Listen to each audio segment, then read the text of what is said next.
Today's topic is trust God. It's something that we have been looking at quite a bit over the last year, and it is, I think, probably the central thing, certainly the central theme of this year, but maybe the central thing that is kind of a dividing line between people who are able to be Christians and people who are not. There are people who think they are Christians. They may be church attenders or not. They may read the Bible or not. But the faith that they have is not a faith that withstands the test.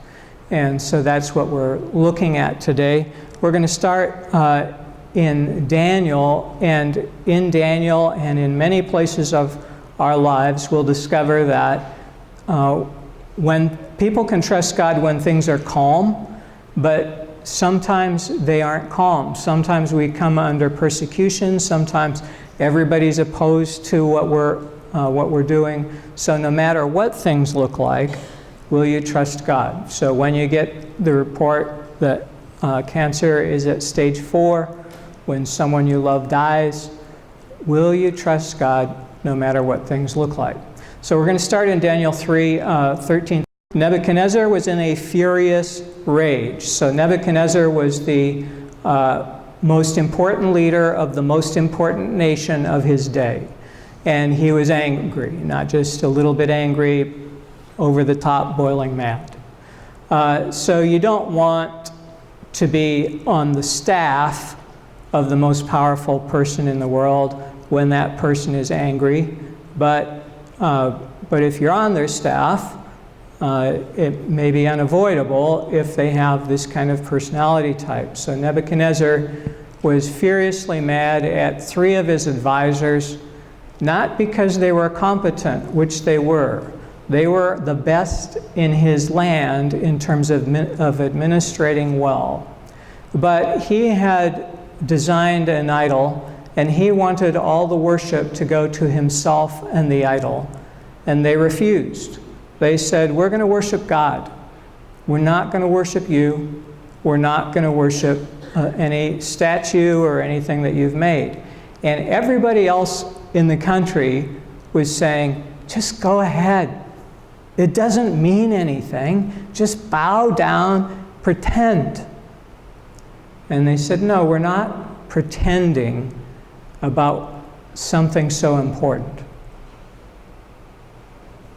We'll do our jobs well, but we are not going to worship someone other than God. So he was in a furious rage, called them in, said, if you do not worship, you shall immediately, and it wasn't if you don't worship what I have set up. If you don't worship what I have set up, you shall immediately be thrown into a furnace of blazing fire. And who is the God that will deliver you out of my hands? So they were facing pressure from a number of different ways. One, everybody else was following along. Why wouldn't they? Second, there's a punishment coming up. And third, their boss is yelling at them, furiously angry. Many people in that kind of situation would acquiesce, give up, say, okay, I'll follow you. I'll do what you say. In my heart, I'm still going to serve God, but I'll pretend by bowing down. They had a very different approach. They said, if our God whom we serve is able to deliver us from the furnace of blazing fire and out of your hands, O king, let him deliver us. We have to say over history, the results are mixed. There are many people who can testify, God delivered me from this, from this, from this, from this, and then at some point in their life, they die. And they can't say that about the last thing in their life, whatever it was. There are many people who, throughout the history of the Christian church, who have been tortured and survived. There are many people who have escaped torture, but there are also far more people, perhaps, who have been tortured and as a result they have died. And their testimony has sometimes impacted a nation, and sometimes it seemed to have no effect. But the promise of God is that you will not be harmed. And this is no matter what things look like.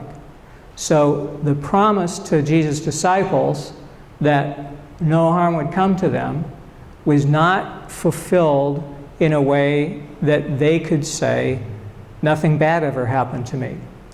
Almost all but one were tortured and died in a very painful way. So it's not a certainty when you are standing trial for your faith or when you are facing persecution that God's going to come and bail you out in the moment. So these three know that. If our God whom we serve is able to deliver us from the furnace of blazing fire and out of your hand, O king, they say, let him deliver us. But if not, be it known to you, O king, that we will not serve your gods and we will not worship the golden statue that you have set up. Notice they still call him king. They're still honoring him. They will, if he allows, continue to honor him with exemplary work in the things that they have been charged to do. But they're not going to worship an idol when they know the real living God. Nebuchadnezzar was mad when this conversation started. Now he became furiously angry that these three would go against him. So he asked that the furnace be even hotter than normal. It was so hot that when these three were thrown in, the people who were carrying them to the furnace, to the flames, died because of the heat. And as the king is looking, he knows that there are three that he's thrown into the furnace, but he sees 4 people. Sometimes God is present with you in times of distress in a way that is so amazing, others can see it. Other times you're going to feel like you've been completely abandoned and God won't answer any of your prayers. Will you trust God no matter what things look like? That's what we're looking at today. So the king calls them out and sees that they're completely unharmed, which we know that the fire was hot because the people who threw them in died from the heat, but these 3 survive somehow in spite of the intense heat. Blessed be the God of Shadrach, Meshach, and Abednego, who has sent his angel and delivered his servants who trusted in him. This is Nebuchadnezzar, who before was so angry, has now met people who are so trustworthy that they will stand and defy him when it is important. He said, they disobeyed the king's command and yielded up their bodies rather than serve and worship any god except their own. So Nebuchadnezzar has a complete change when he sees what God is able to do in their lives. Nebuchadnezzar wouldn't have come to that conclusion if they hadn't been willing to say, we're going to serve God no matter what. If we die, we die. But we are going to serve God. 2 Timothy, Paul wrote millennia later and said, I'm not ashamed, for I know the one in whom I've put my trust. And I'm sure that he is able to guard until that day what I've entrusted to him. So there are times when you cannot trust what you see. You cannot trust how things appear or how they feel. But it's worth it to trust God. So John 11 is what's fueling all this conversation. We've been working our way through the Gospel of John, looking at highlights all the way through. We're in the 11th chapter. And in the 11th chapter, Jesus has 3 friends, Mary, Martha, and Lazarus. And Mary and Martha send word to Jesus, Lord, he whom you love is ill. So their brother Lazarus is ill. They send word to Jesus, hoping that he'll come. That Jesus has been healing people all over the countryside. So they send word to him, Lord, he whom you love is ill. And Jesus says to the messengers they sent and to his disciples, this illness does not lead to death. So that must have been great news for the messengers, for the disciples. This illness does not lead to death, rather is for God's glory, so that the Son of God may be glorified through it. So Jesus says that in this case, the illness is for a purpose, and the purpose is to let God be glorified. So much as the three that were rescued in Daniel's day from the fiery furnace, it served a purpose of notifying the greatest king of his day that God was the one to be worshipped. It served a purpose. So also this death is going to serve a purpose, Jesus says. Then the text continues. John says, though Jesus loved Martha and her sister and Lazarus, after having heard that Lazarus was ill, he stayed 2 days longer in the place where he was. And there are many people around the world who will think, yeah, that's what God's doing in my life. I have a problem, I cry out to God, and he doesn't do anything.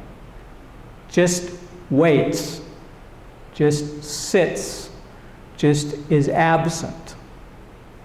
And there's a lot of people who can't understand why, since people say God loves, God would behave this way. When you are in that situation where you cannot understand why God isn't responding to your prayers, will you trust God?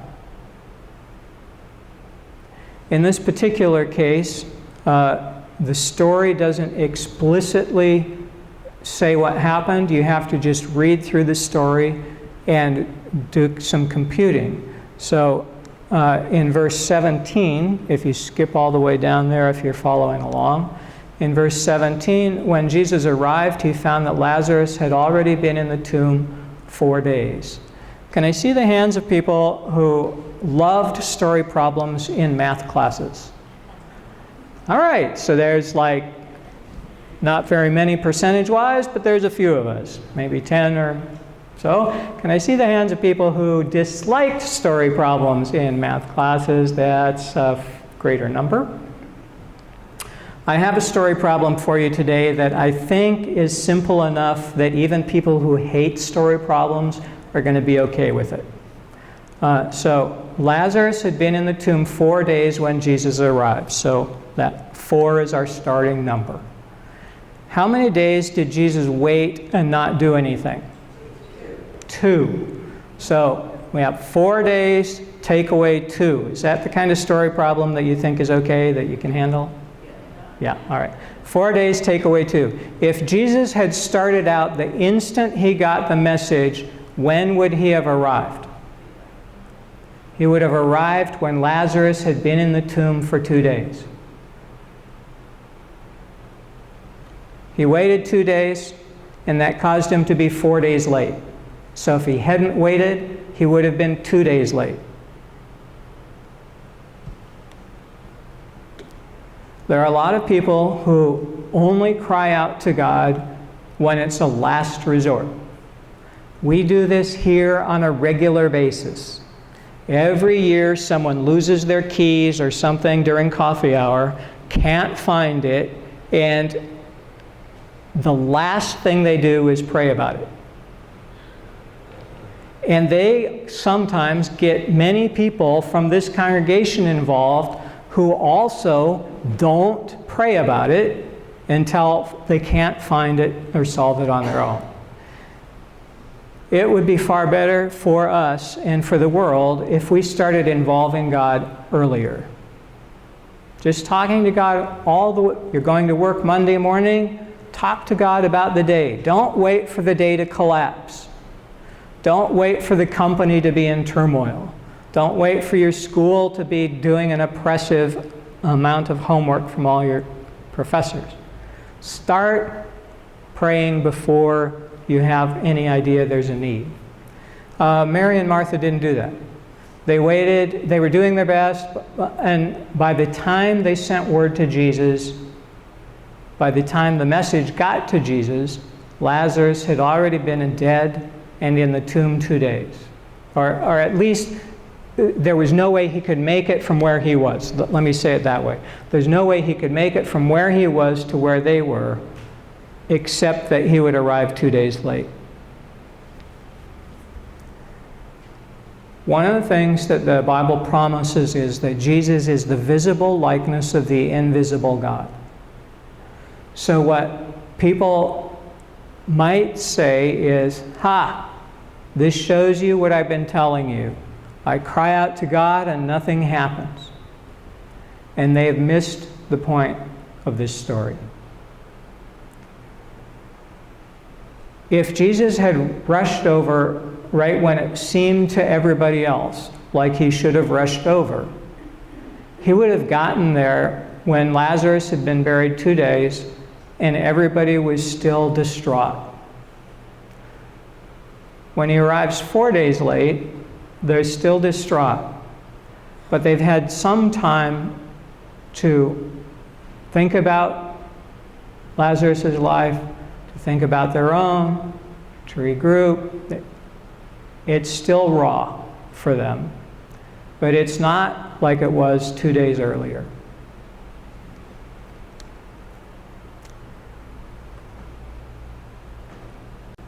Some people will say, it's too late in my life. My marriage ended, my business went bankrupt, my child died, whatever it is that you're thinking about, it can never go back. And that's often true, that there are things in our life that cannot be undone, that particular instance. But the Bible promises that God is going to take every part of your life that seems so painful and transform it into something for the good. Will you trust God? When it looks like and feels like there is no way this can be transformed. This is too painful.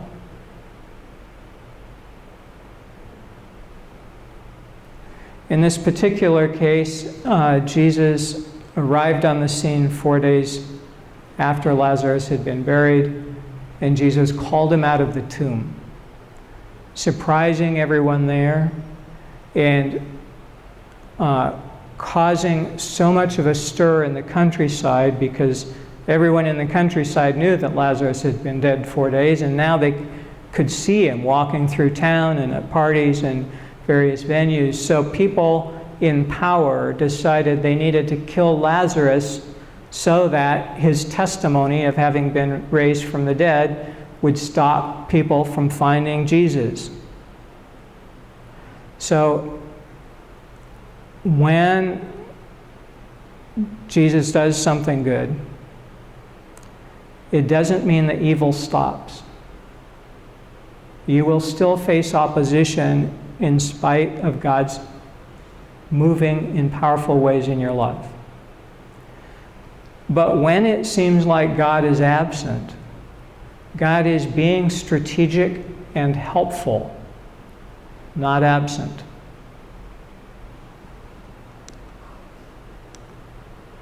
Some people hold on to their disappointment instead of God.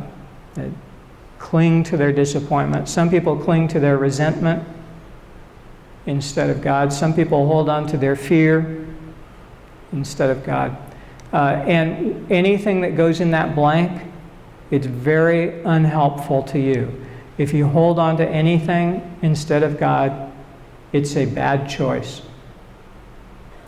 I'll follow God, some people say, if only my son or daughter can be saved. So you're holding on to your son or daughter instead of God. It's good to be concerned of their salvation and to be working towards good, but you want to hold on to God, not onto anything else. So trust God even when it feels like you shouldn't. In terms of Mary and Martha, Jesus did something astounding. Called Lazarus back to life. In the case of almost everybody who's lived since then, the dead have stayed dead. It's not true for every case. There are a number of people who have come back to life, but almost everybody, when they die, they die. And when that happens, will you trust God? Even though it seems too early.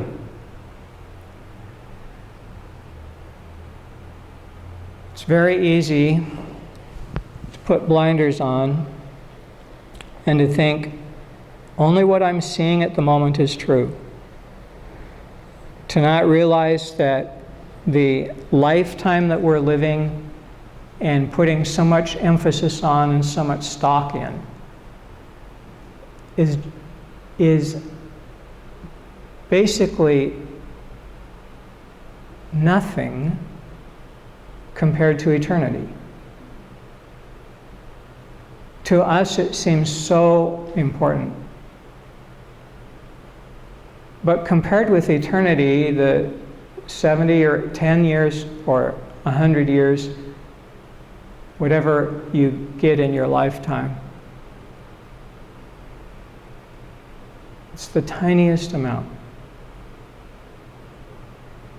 And in the tiny amount of life that you have before you transition into real life, will you trust God? This will determine the path of significance of your life. It will determine whether you spend 40 years in the wilderness, like the people who refused to trust God when they escaped from Egypt. It will determine whether people talk about you 100 years from now and talk about how amazing it was that you, like Shadrach, Meshach, and Abednego, did something that nobody else could believe, but that caused God's name to be glorified in a visible way, transforming nations. Why don't you stand?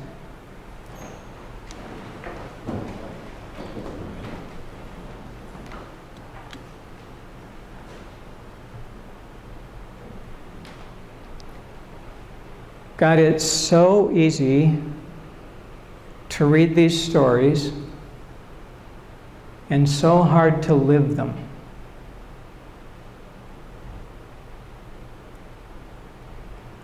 We're so grateful for Mary and Martha and for their love for you and for how you moved with power in their life, Jesus, and called Lazarus from the grave.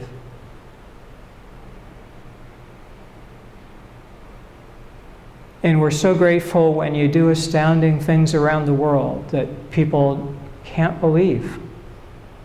How did that happen?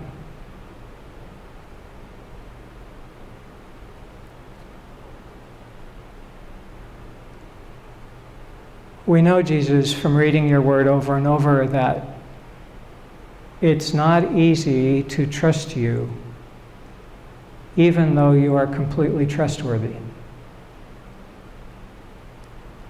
But we ask that people around the world come to know you as you are. That people around the world come to know Jesus as he is. And that the light of salvation continue to spread throughout the world where people need it most. We thank you and we praise you. Amen.